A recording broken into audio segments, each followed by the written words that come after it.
जिस भी साथी ने चोपड़ा परिवार को छोड़ने का काम किया है वो साथी 99% कभी दोबारा एमएलए नहीं बना, कभी दोबारा मंत्री नहीं बना। 31 तारीख को भी डॉक्टर अजय सिंह चौटाला जी रोहतक में किसी मजबूत सीट के लिए उम्मीदवार की घोषणा भी कर सकते हैं, जहाँ 70 पे तो जननायक जनता पार्टी चुनाव लड़ने का काम करेगी और 20 सीट पे आज़ाद समाज पार्टी चुनाव लड़ने का काम करेगी। 2-4-5 दिन के अंदर ही जननायक जनता पार्टी से और पार्टियां हाथ मिलाने का काम करें, जिससे राजनीति में 1 से 1 2 नहीं होते, 1 से 11 होने का काम करते हैं।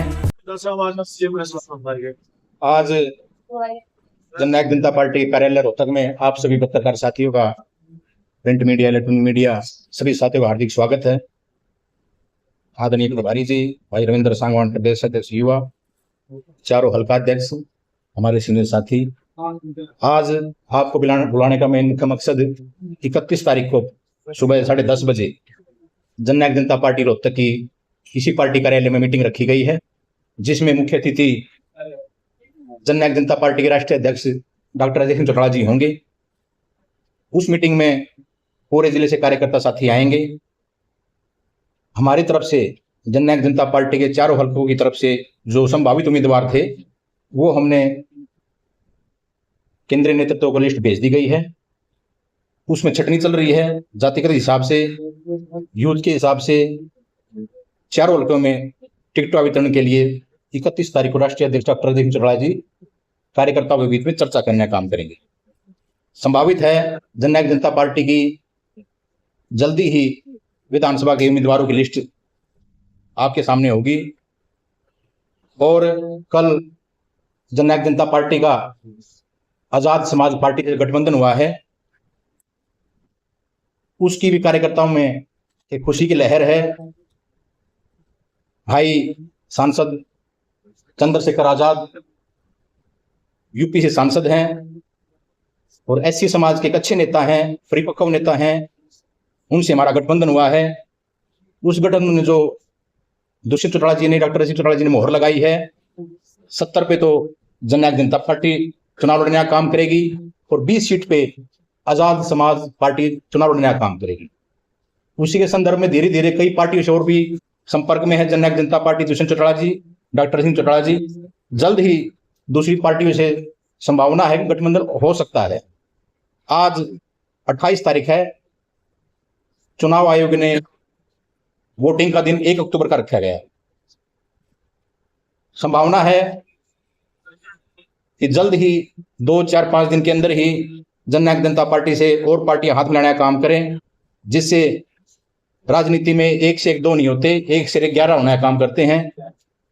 मजबूती से विधानसभा चुनाव लड़ने का काम करेंगे और जननायक जनता पार्टी सरकार बनाने का काम करेगी।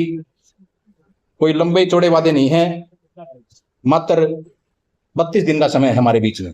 अगर चुनाव आयोग डेट को आगे पीछे नहीं करता है तो इन 32 दिन के अंदर 36वें दिन परिणाम आ जाएंगे और आप देखना कि जननायक जनता पार्टी पहले से बेहतर करने का काम करेगी।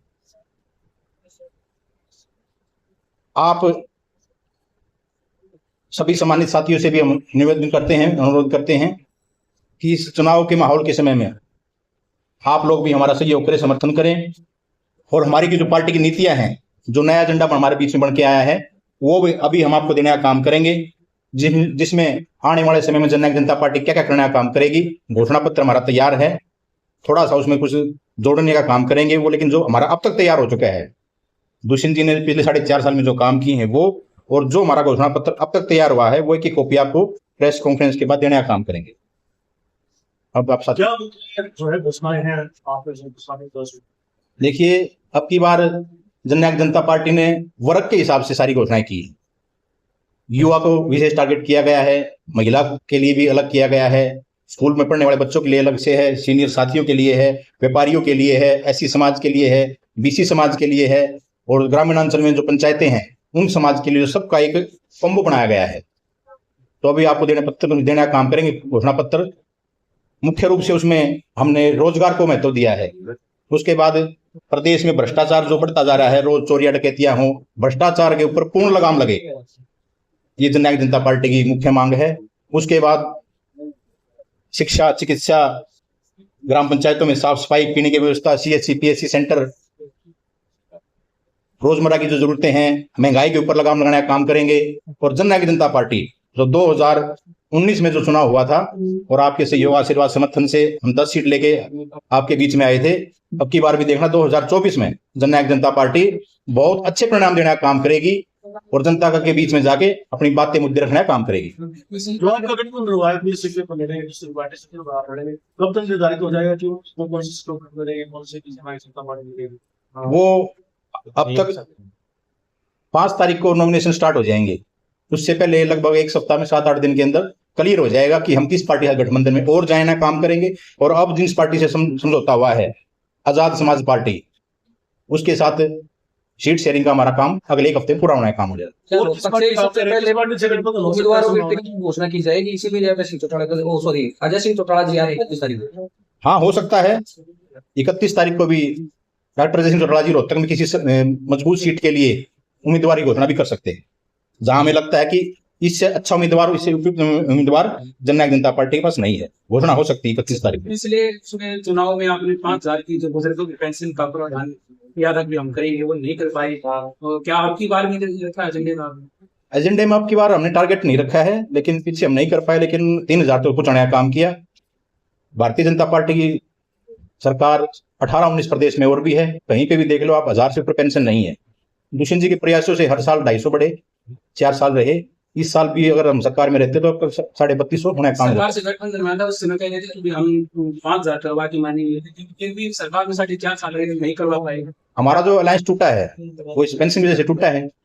हम बार बार ये डिमांड कर रहे थे भी सरकार के मात्र 6 महीने रह गए, इस घोषणा पूरा करने का काम करो। सरकार इसके मूड में नहीं थी। लगभग जो हमने 10 मांगे की थी, 10वीं मांग थी हमारी, ये मुख्य मांग थी हमारी ये। अफसोस है इस बात को पूरा नहीं कर पाए, लेकिन आने वाले समय में जब भी हम सरकार में होंगे इससे अच्छा बढ़ोतरी करने का काम करेंगे। साहब, आपने गठबंधन हो सकता है, ये पार्टी वो की पार्टी से हो सकता है, इस भावना है जनता में। देखिए नील भाई, कई पार्टी से चल रहा है विचार विमर्श, अभी तो नाम नहीं ले सकते, वो राष्ट्रीय नेतृत्व तो करेगा उसका काम। लेकिन जो पार्टी हरियाणा में अस्तित्व रखती है अपना, चाहे कि क्षेत्रीय पे हो, किसी जिले लेवल पे हो, या किसी दक्षिण लेवल पे हो, या उत्तर लेवल पे हो, पूर्व लेवल पे हो, उन पार्टी से विचार विमर्श चल रहा है।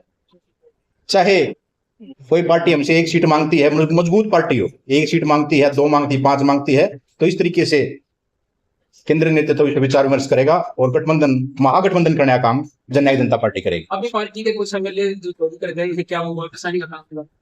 देखिए, जो पार्टी के हमारे साथी छोड़ के गए हैं, 4.5 साल सरकार में रहे और अब उन्होंने अपना दल बदल लिया है, सबसे पहले तो उनको भविष्य के लिए बधाई हो। लेकिन एक बात आप पत्रकार साथी हो, भली बात ही जानते हो, जिस भी साथी ने चोपड़ा परिवार को छोड़ने का काम किया है, वो साथी 99% कभी दोबारा एमएलए नहीं बना, कभी दोबारा मंत्री नहीं बना। पास्ट में किसी को उठा के देख लो आप, 1% है संभावित, किसी का तुक्का लग जाता है। जितने भी साथी गए हैं, मुझे तो ऐसा लगता है कि शायद किसी को टिकट भी ना मिले। सब हर एक पार्टी में कोई ना कोई नेता आया, क्या जननायक जनता पार्टी में कोई नेता आया?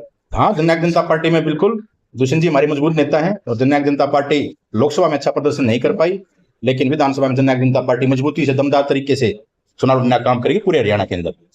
ठीक है।